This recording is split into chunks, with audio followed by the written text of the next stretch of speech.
Bismillahirrahmanirrahim. Assalamualaikum warahmatullahi wabarakatuh. Perkenalkan, nama saya Andika Putra, NIM 1931041108. Di sini saya akan menjelaskan materi mengenai perumusan masalah pendidikan. Tujuan pembelajaran mata pada bab kali ini yaitu adalah mahasiswa diharapkan dapat yaitu satu, menjelaskan arti masalah, kedua, menjelaskan kepekaan terhadap masalah pendidikan, tiga, menjelaskan cara mengambil masalah pendidikan, keempat, menjelaskan cara merumuskan masalah pendidikan, kelima, menjelaskan cara menjadi tujuan pendidikan, dan keenam, menjelaskan cara dan guna studi. Yang pertama yang saya akan jelaskan itu adalah arti dari masalah. Masalah adalah titik tolak dari sektor kegiatan pendidikan, sebab bagi seorang peneliti masalah merupakan undangan untuk melakukan penelitian. Pada saat dan situasi seperti sekarang ini, di mana kemajuan ilmu pengetahuan dan teknologi sudah begitu tinggi, tetapi di pihak lain masalah semakin banyak dan kompleks pula. Apa sebenarnya masalah itu? Masalah adalah suatu kesenjangan atau gap antara yang seharusnya dengan apa yang terjadi tentang suatu hal, atau antara kenyataan yang ada atau dengan yang seharusnya atau yang terjadi, antara harapan dan kenyataan. Misalnya, seharusnya untuk mencapai masyarakat yang sehat, semua anggota masyarakat harus rajin berolahraga. Baik, untuk materi yang selanjutnya itu adalah B, mengenai kepekaan terhadap masalah pendidikan. Meskipun masalah pendidikan itu selalu ada dan banyak, tetapi belum tentu mudah mengangkatnya sebagai masalah pendidikan. Untuk dapat mengangkat masalah-masalah tersebut ke dalam suatu masalah pendidikan, diperlukan kepekaan terhadap masalah pendidikan. Minat dan pengetahuan atau keadaan sebagian dari kepekaan terhadap masalah pendidikan ini dipengaruhi oleh berbagai macam faktor, antara lain yaitu yang pertama, profesi. Profesi atau bidang pekerjaan seseorang dapat menjadi sumber minat untuk melakukan penelitian dan melakukan pekerjaan sesuai dengan profesinya. Orang tidak terlepas dari masalah-masalah yang bersangkutan dengan profesi tersebut. Yang kedua, spesialisasi. Spesialisasi atau keahlian khusus seseorang dapat menyebabkan orang tersebut peka terhadap masalah yang berkaitan dengan keahlian tersebut. Yang ketiga, akademis. Dengan pendalaman salah satu bidang ilmu pengetahuan tersebut, daya penalaran akan lebih baik dan mampu melihat prospek pengembangan tentang hal-hal yang didalaminya. Yang keempat, kebutuhan dan praktek kehidupan sehari-hari. Yang kelima, pengalaman lapangan. Dan yang keenam, bahan bacaan atau keputusan.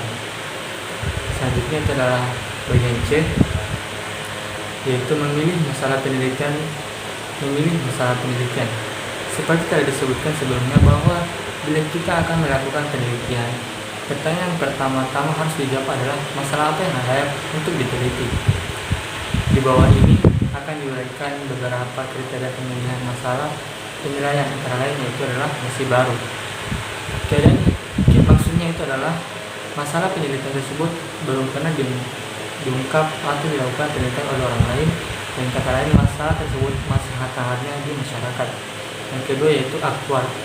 Masalah pendidikan aktual di sini diartikan sebagai masalah tersebut benar-benar terjadi atau berlangsung di dalam masyarakat. Yang ketiga yaitu suatu penelitian untuk kepentingan apapun dan jenis penelitian apapun selalu memerlukan pikiran, biaya, dan waktu. Yang keempat yaitu masalah yang akan diangkat menjadi masalah pendidikan harus dibatasi ruang lingkupnya, tidak terlalu luas tetapi juga tidak terlalu sempit. Yang kelima, sesuai dengan kemampuan peneliti. Seseorang yang akan melakukan penelitian harus mempunyai kemampuan penelitian dan kemampuan di bidang yang akan ditelitinya. Yang keenam, ada yang mendukung. Penelitian apapun memerlukan biaya, dan biaya ini biasanya dapat diperoleh dari instansi pendukung atau sponsor, baik swasta maupun pemerintah. Oke, baik. Selanjutnya adalah bagian B, yaitu cara merumuskan masalah penelitian. Pada prinsip tidak ada ketentuan baku tentang cara penulisan rumusan masalah.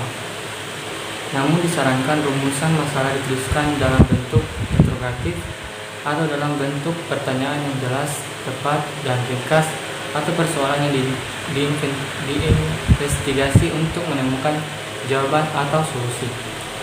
Masalah yang dirumuskan berdasarkan hubungan antara dua variabel yang memungkinkan data dapat menjawab pertanyaan yang terkandung dalam masalah yang telah dirumuskan sebelumnya. Rumusan masalah harus ditulis secara singkat, padat, dan jelas. Makna yang terkandung di dalamnya.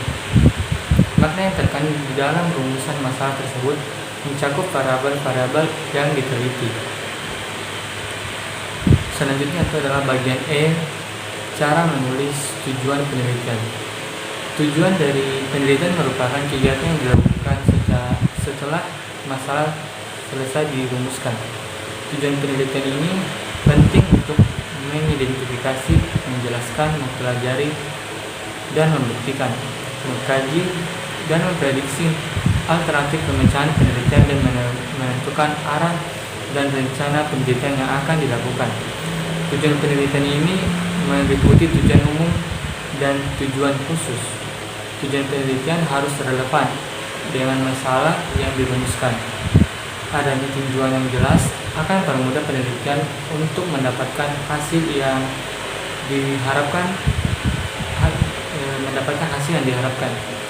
Tujuan penelitian harus jelas, ringkas, dan ditulis menggunakan kata kerja operasional seperti mengidentifikasi, mempelajari, mencari, menganalisis, membuktikan, menggambarkan, dan lain-lain. Penulisan tujuan umum yang digunakan adalah untuk menggambarkan judul yang hendak dicapai secara umum. Selanjutnya yaitu bagian terakhir, yaitu bagian F, studi pendahuluan. Studi pendahuluan merupakan langkah awal yang digunakan sebelum melakukan penelitian. Keuntungan melakukan studi pendahuluan adalah dapat mengetahui, yaitu 1. Besarnya masalah penelitian secara jelas. Yang kedua, di mana informasi diperoleh dan diberikan kepada siapa informasi tersebut. Yang ketiga, cara untuk memperoleh data. Yang keempat, cara menganalisis data. Dan yang kelima, cara membuat suatu kesimpulan. Selain itu, dengan dilakukan studi pendahuluan, seorang peneliti dapat mengukur kemampuannya, baik kemampuan menguasai permasalahan. Hal ini penting mengingat kemampuan meneliti berpengaruh pada proses dan hasil penelitian. Pada studi pendahuluan, masalah yang akan diteliti dapat secara pasti dan jelas diketahui oleh calon peneliti saat melakukan masalah tersebut. Hal ini terlihat ketika calon peneliti mencari masalah yang ada untuk kemudian dibandingkan dengan teori yang ada, sehingga masalah yang akan tampak jelas. Yang pertama itu adalah cara studi pendahuluan. Cara yang dapat digunakan dalam studi pendahuluan yaitu adalah yang pertama, studi literatur. Dengan cara membaca literatur yang ada, baik literatur teori maupun hasil kajian atau penelitian terdahulu. Yang kedua, konsultasi ahli. Dengan konsultasi kepada ahli akan didapatkan informasi yang jelas dan detail tentang penelitian yang akan digunakan, baik masalah, tujuan, manfaat, landasan teori, serta metodologi yang akan digunakan, sehingga peneliti akan lebih leluasa untuk mengembangkan alur penelitian yang akan digunakan. Yang ketiga, tinjauan tempat penelitian.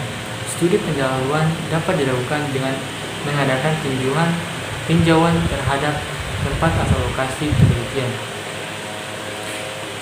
Dan untuk bagian B yaitu adalah guna studi pendahuluan. Berikut ini adalah manfaat dan dari studi pendahuluan. Yang pertama itu memperjelas pokok permasalahan. Studi pendahuluan dapat memperdalam masalah yang akan diteliti karena kegiatan yang dilakukan dalam studi pendahuluan mencakup beberapa hal, diantaranya mencari pemecahan masalah yang sedang dibahas untuk kemudian dibuktikan dengan fakta atau teori yang ada. Dan yang kedua yaitu adalah pengembangan penelitian. pengembangan penelitian lanjut. Dengan adanya studi pendahuluan, peneliti dapat mengembangkan penelitian lebih lanjut dan mendalam, dan penelitian yang telah dilakukan sebelumnya berdasarkan studi literatur yang dilakukan oleh peneliti. Baik, mungkin cukup sekian materi yang bisa saya jelaskan. Jadi dan kurangnya mohon dimaafkan. Wassalamualaikum warahmatullahi wabarakatuh.